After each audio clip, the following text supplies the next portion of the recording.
topics and opinions expressed in the following show are solely those of the hosts and their guests and not those of W4CY Radio, its employees, or affiliates. We make no recommendations or endorsements for radio show programs, services, or products mentioned on air or on our web. No liability, explicit or implied, shall be extended to W4CY Radio or its employees or affiliates. Any questions or comments should be directed to those show hosts. Thank you for choosing W4CY Radio. Welcome to the Ask the Expert Show on W4CY Radio and Talk4 TV, where we bring you educational information from experts on such topics as legal, health, financial, and home improvement. Now sit back and listen to our experts in community association law, estate planning law, tax relief, Medicare, public insurance adjusters, neuropathy treatment, business brokers, and personal injury law, along with many other topics. Now here's your host for the last 17 years, Steve O. Morning, Ohio, Michigan. Welcome to another Ask the Expert show where we bring you the finest experts in the field of legal, health, financial, and home improvement. Hey, if you thought about selling your business, we have got one of the top business brokers, not just in Ohio, Michigan, but the United States. Let me welcome Brad Ruth of Great Lakes Business Advisors. Good morning, Brad. Morning, Steve. How you doing this morning? Good, buddy. I got to tell you, we had two guys that said, you know what? I was watching your show. I own a business. And after watching the show, I'm now thinking about selling my business. And I never even thought about it. And I guess you get a lot of people that all of a sudden think about maybe it's time to sell. Tell people about Great Lakes Business Advisors. Yeah, well, I get a lot of people. A lot of people don't even know that their businesses are sellable a lot of times. So it's educating them and then helping them understand if it is sellable, what makes it sellable. And it's recurring revenue.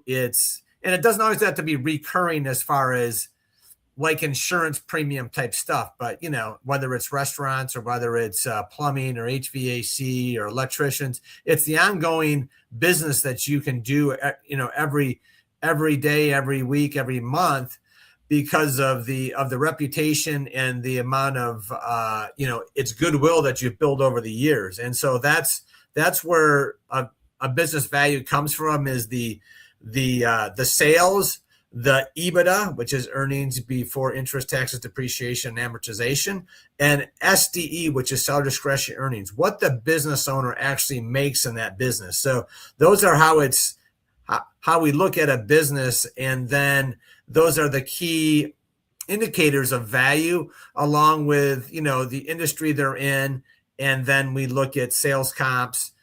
Just like we do with homes or with cars. When you look at sales comps, I've got 3 or 4 different databases that I go to that have sales comparisons of similar businesses with, let's say it's a plumbing business with sales over 2 million with an EBITDA of, 250,000 or whatever it may be. Then we can go out and say, okay, what has a business in the last 5 or 10 years sold for with these numbers? And then we can come back with a good comparison, and then we determine the multiple of the SDE and the EBITDA. Brad, I'm looking at all the questions that people are writing in, and there's about 3 or 4 areas that we're getting multiple of the same questions. And one of the questions is what types of businesses do you find easier to sell?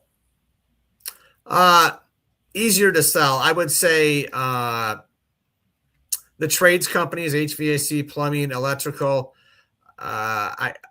insurance agencies are easy to sell, laundromats, but it's also manufacturing and distribution businesses. Those are, to say they're easy to sell, there's nothing that's easy to sell. Yeah, right. It's just there's in more demand. People want to buy them.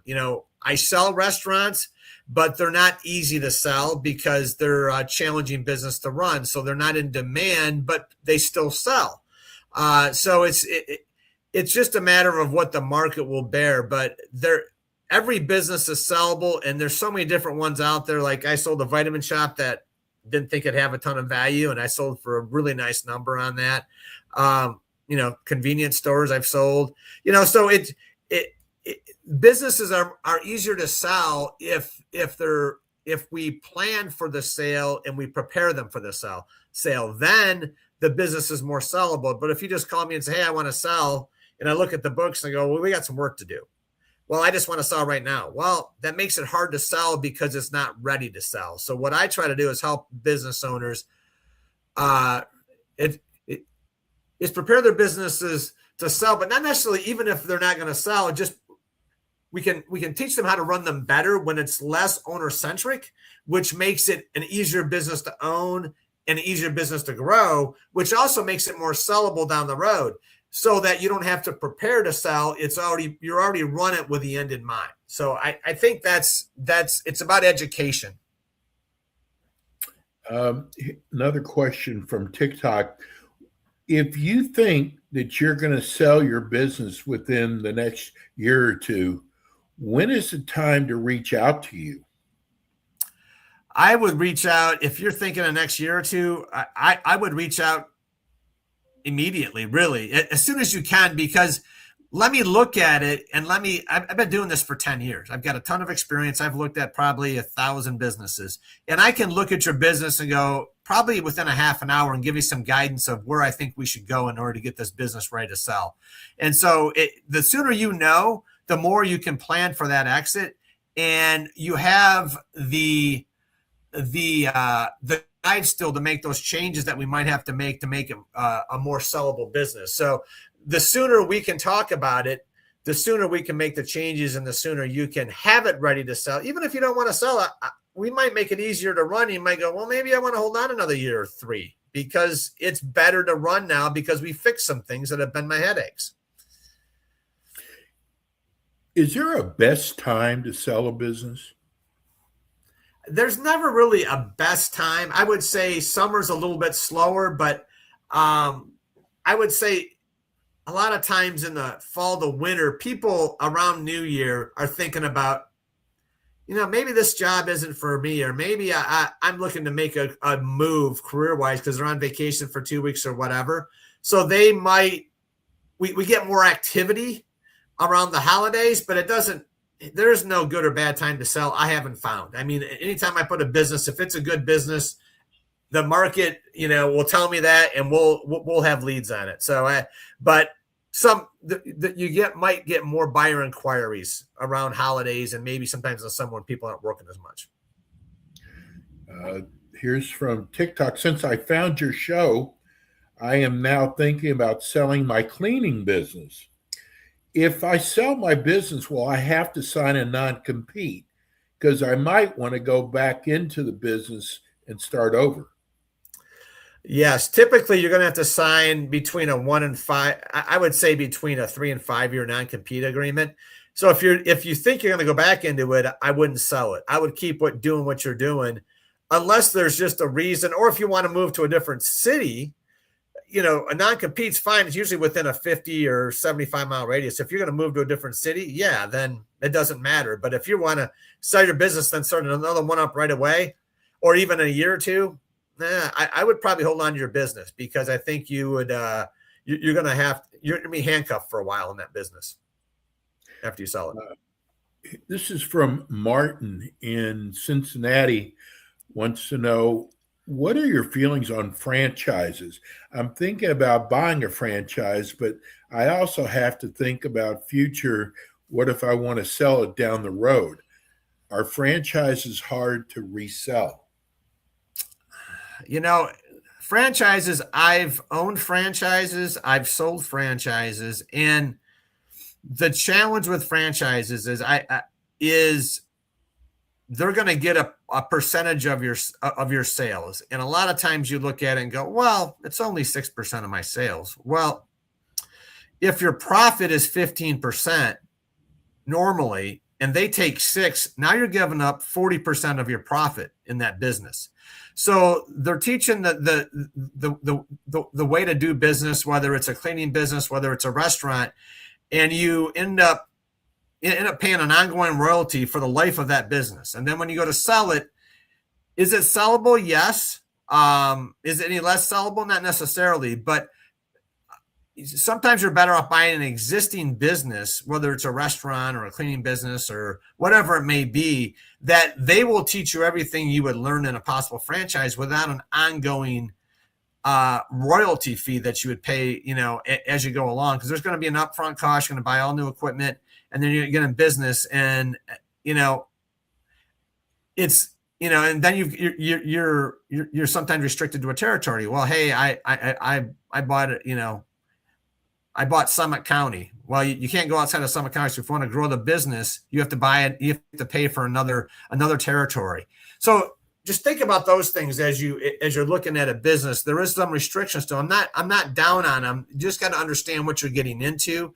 And there are options out there for existing businesses that really get the same thing as a franchise with a built-in customer base that's already paying, and you have employees that are already trained. They have tribal knowledge.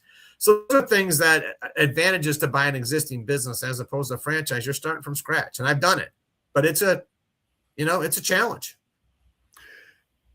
This is from TikTok.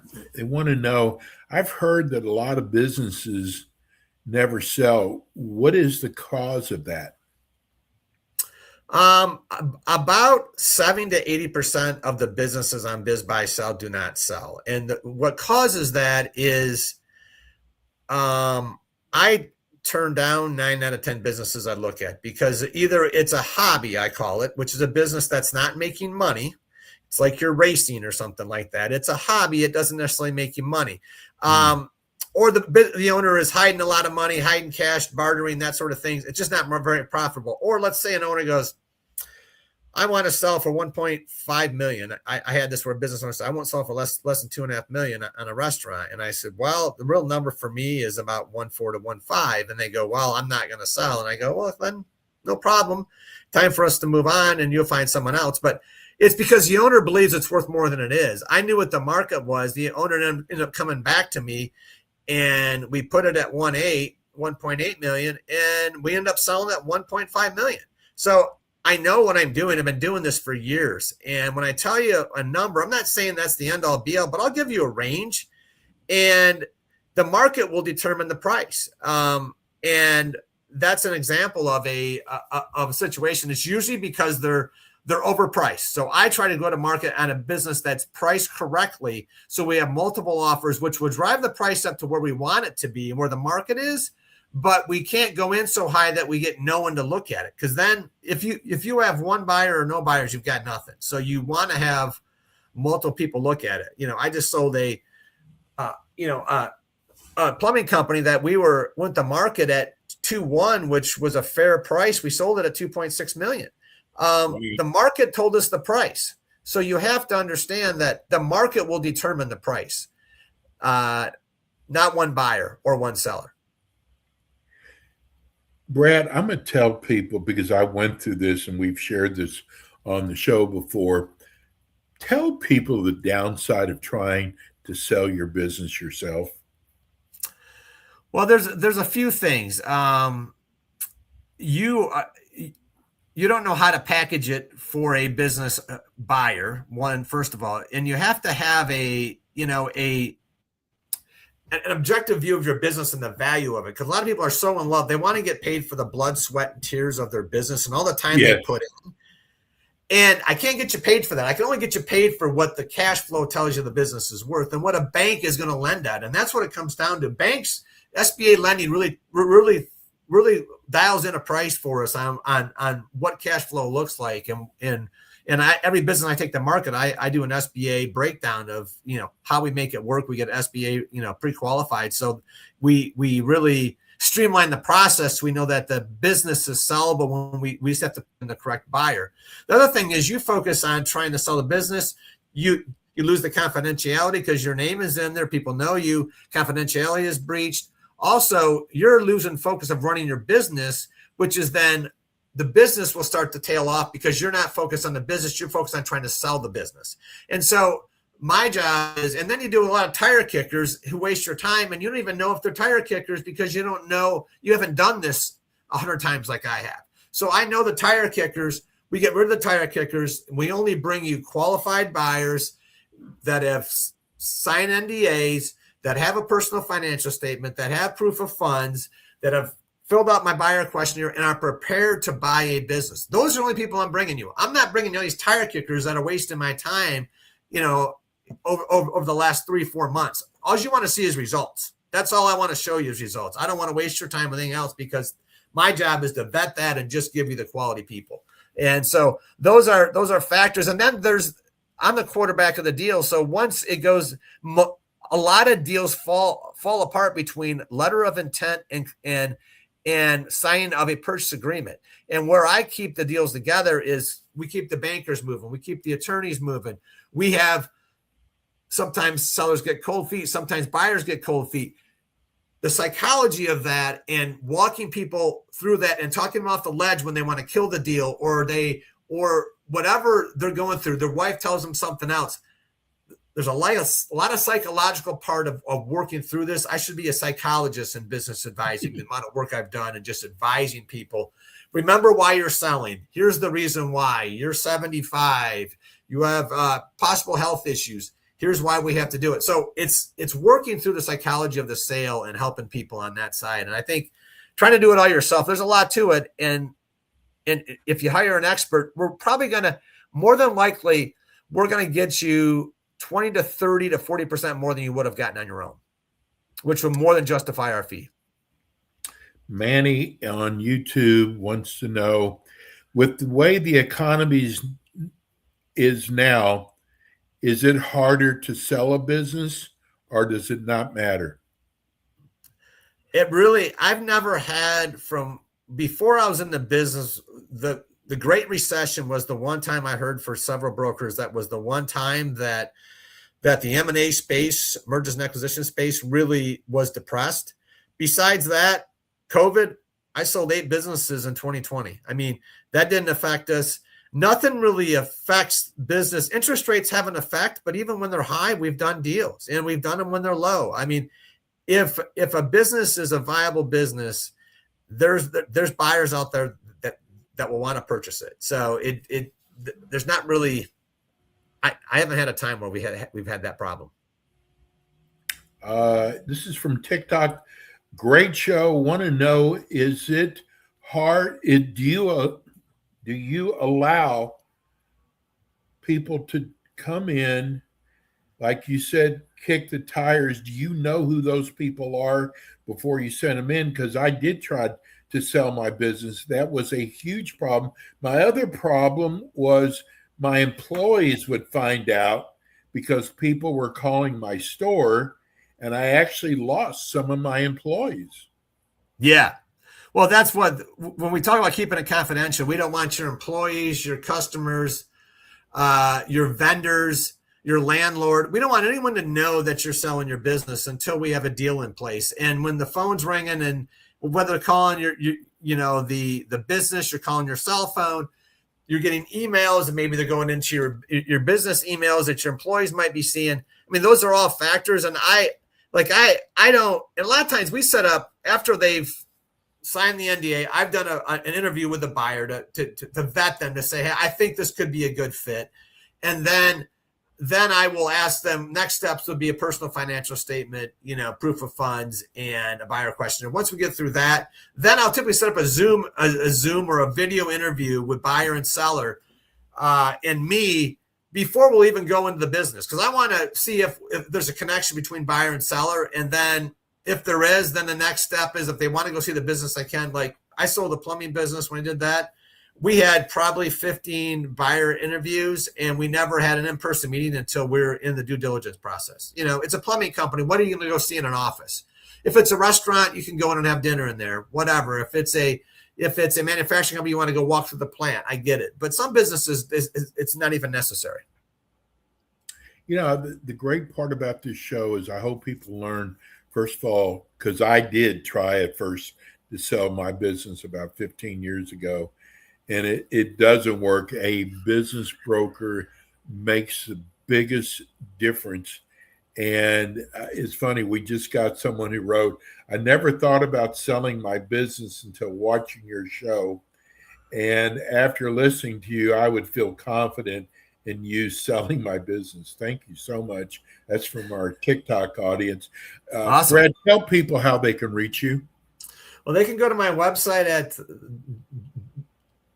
glbainc.com, or they can find me on LinkedIn, Brad Ruth, just like Babe Ruth. He was a great uncle of mine, by the way. But so really? My name's easy to find on LinkedIn. So find me there, find me on the website, or call me on my direct 330-524-8205.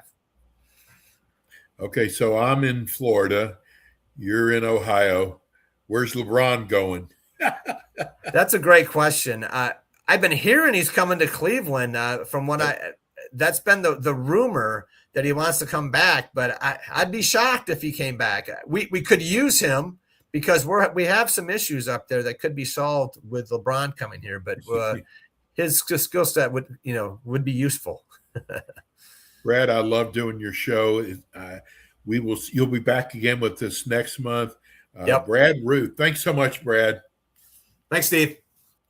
That's Brad Ruth. Folks, don't try to sell your business yourself. You got people out there, business brokers like Brad Ruth. Give him a call. Hey, that's going to do it for us today. We'll be back again with you tomorrow with Ask the Experts. Thanks for tuning in today to the Ask the Expert show on W4CY Radio and Talk4 TV. Tune in next week and every week to hear more from our experts on personal injury, insurance, air condition repairs, estate planning, Medicare, and many other topics in the areas of legal, health, financial, and home improvement. See you next week.